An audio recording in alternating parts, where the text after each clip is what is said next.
Bonjour tout le monde, me Bonjour. voici aujourd'hui de nouveau avec Elodie. Tu es avocate en droit des étrangers notamment. Aujourd'hui, une question un peu, pas si facile que ça. C'est quoi être régularisé sur le territoire français et être en irrégularité? Alors, normalement, quand on est sur le territoire français, on possède un titre de séjour, c'est-à-dire un document qui nous permet de résider conformément à la loi. C'est un titre de séjour, un petit... Bref, voilà, une petite carte exactement, délivrée par la préfecture, comme pour les cartes d'identité pour les personnes de nationalité française. Ça, c'est quand on est en situation régulière, c'est-à-dire qu'on a l'autorisation de résider en France grâce à ce titre de séjour. Il y a de l'autre côté les personnes qui sont ici en situation irrégulière, c'est-à-dire des fois qui sont arrivées avec des visas, et qui sont restés au-delà de la durée de validité de leur visa, ou des personnes qui ont eu des études de séjour à une époque et qui se sont expirées, qui ne sont jamais renouvelées pour X ou Y raison. Ça, ce sont des personnes en situation irrégulière. Et des gens qui n'ont ni l'un ni l'autre, qui sont arrivés en France sans aucun document. Voilà, ou qui sont arrivés par des... Oui, par voie terrestre, maritime. C'est ça, exactement. Et là, on dit aussi... Là, on est sur... voilà. D'accord. Et là, effectivement, ils n'ont pas non plus de papier. Donc, il y a une possibilité de ce qu'on appelle la régularisation, c'est-à-dire une personne en situation irrégulière peut faire la demande auprès de la préfecture pour obtenir un titre de séjour. D'accord.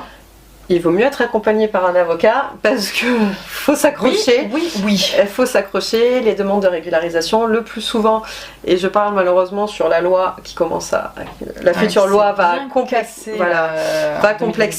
complexifier les choses parce qu'avant, normalement, il fallait un minimum de 3 ans de bulletin de travail pour démontrer qu'on était inséré en France professionnellement et idéalement familialement également. Si on arrivait à prouver ces éléments, on pouvait demander une régularisation.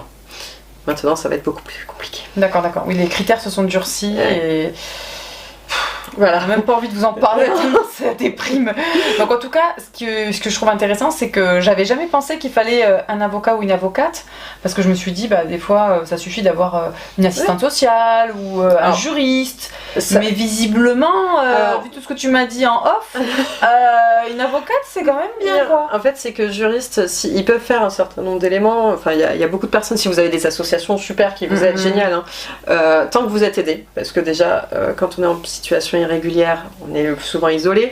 On parle même pas de la compréhension de la langue française quand des fois, même nous sur les formulaires. Ah oui, oui, voilà. Merci, j'ai rempli un document la dernière fois, je me suis dit, je sais même pas quoi mettre ou mettre, quoi. Voilà. Et bon, donc c'est bien d'avoir de l'aide, c'est excellent. Après, c'est que des fois, par exemple, il y a des difficultés pour prendre des rendez-vous. Et pour prendre des rendez-vous, quand on n'y arrive pas, nous on fait ce qu'on appelle des référés pour saisir le tribunal administratif. Et pour ça, faut être un avocat, parce qu'un juriste ne va pas pouvoir faire des référés. Donc, idéalement, on est suivi dès le début avec un avocat qui va construire le dossier avec vous, c'est-à-dire voir vos pièces justificatives, vous dire si vous avez d'autres moyens d'être régularisé, si par exemple vous êtes parent d'enfants français, si vous avez vécu plus de 10 ans en France en situation irrégulière, il y a plein de choses qui se font et qui se faisaient. Bref, on va pas revenir dessus. Il y a beaucoup d'éléments, mais l'idée c'est d'être le plus rapidement possible avec un avocat qui va pouvoir prendre en compte tous les éléments, vous conseiller, voir s'il y a des documents qu'on ne fournit pas à la préfecture, d'autres sur lesquels on insiste, et on prépare le dossier. La stratégie du dossier, quoi, tout simplement. On prépare le dossier, on l'envoie à la préfecture, et surtout on s'assure que tous les documents sont envoyés à la préfecture avec les documents. C'est ça, et donc ça permet cette démarche. C'est ça, et le plus souvent, nous, ce qu'on fait, c'est des courriers d'accompagnement pour encore plus appuyer pourquoi notre client répond à tous les critères pour obtenir un titre de séjour. C'est ça. Ok. Et ça prend du temps, donc... Il faut de la ressource, et puis il faut être de la patience. C'est important. Il faut de la patience aussi. Les associations sont aussi importantes, il y a la CIMAD notamment qui accompagne aussi, donc... c'est beaucoup de courage qu'il faut pour ce parcours de la combattante et du combattant. En tout cas, voilà. Merci. Mais de rien. Merci à vous d'avoir écouté. À bientôt.